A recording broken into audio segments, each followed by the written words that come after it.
Por que eu não indico quiropraxia nem osteopatia nos casos de crise de dor na coluna?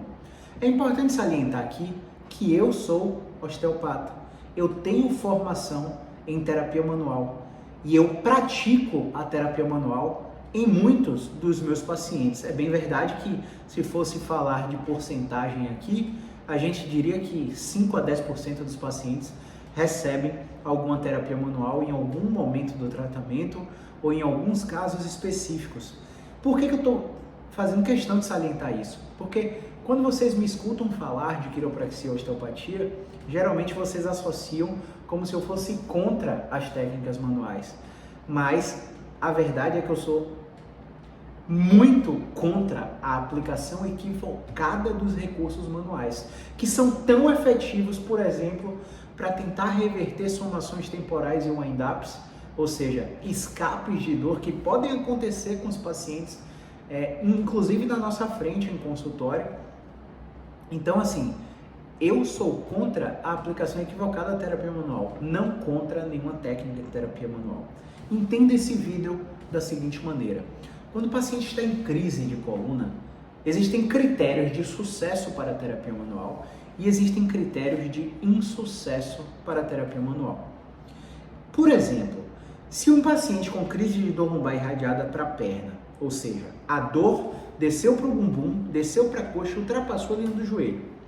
Essa crise começou há mais que 16 dias.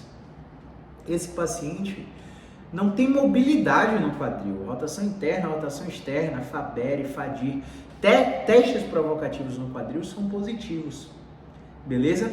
E o índice de medo, ou seja, a gente aplica um questionário chamado FABQ, Fear Avoidance Beliefs Questionnaire, é maior que 19 pontos, né?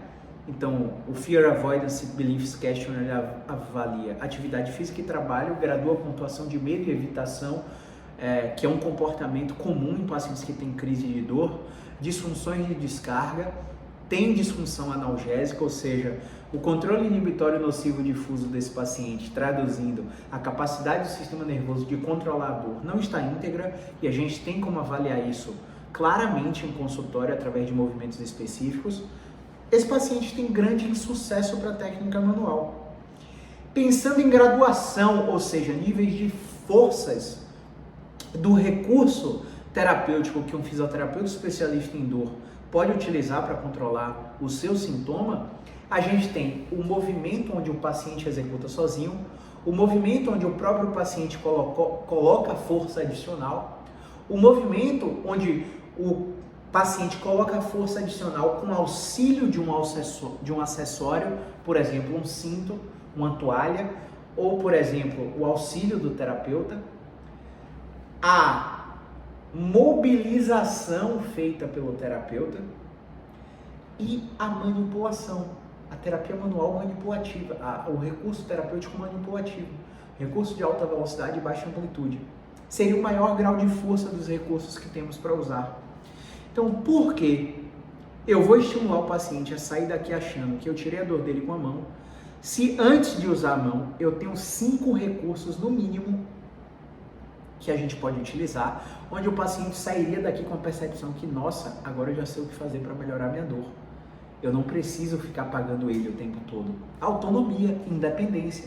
Não é que esteja errado usar terapia manual, mas a terapia manual vai gerar dependência.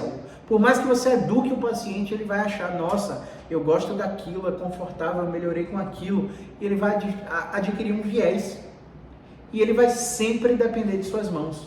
Como é que você viaja assim? Ele entra em crise e você está viajando. Ele vai continuar procurando um terapeuta.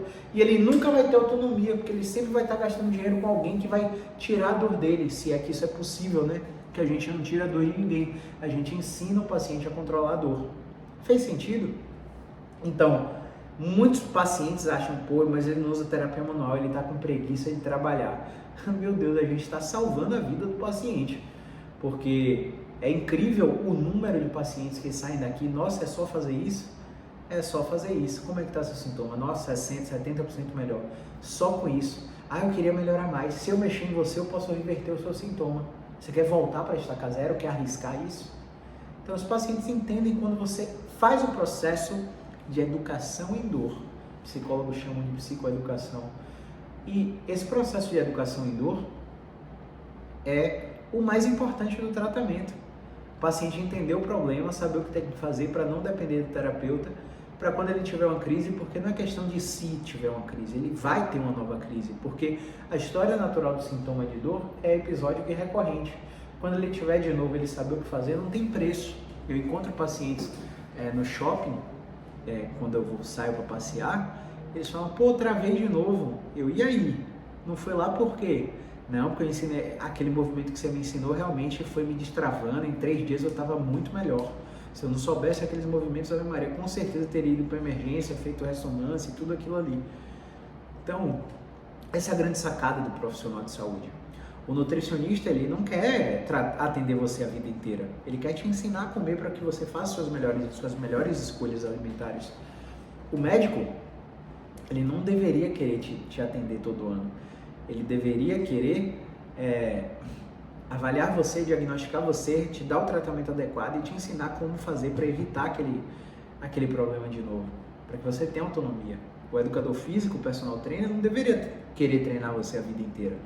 Deveria querer te dar autonomia para prescrever o seu próprio treinamento de hipertrofia, de emagrecimento, junto com o nutricionista, as manutenções de calorias, déficits calóricos, superávites calóricos, para que você aprenda para não depender deles.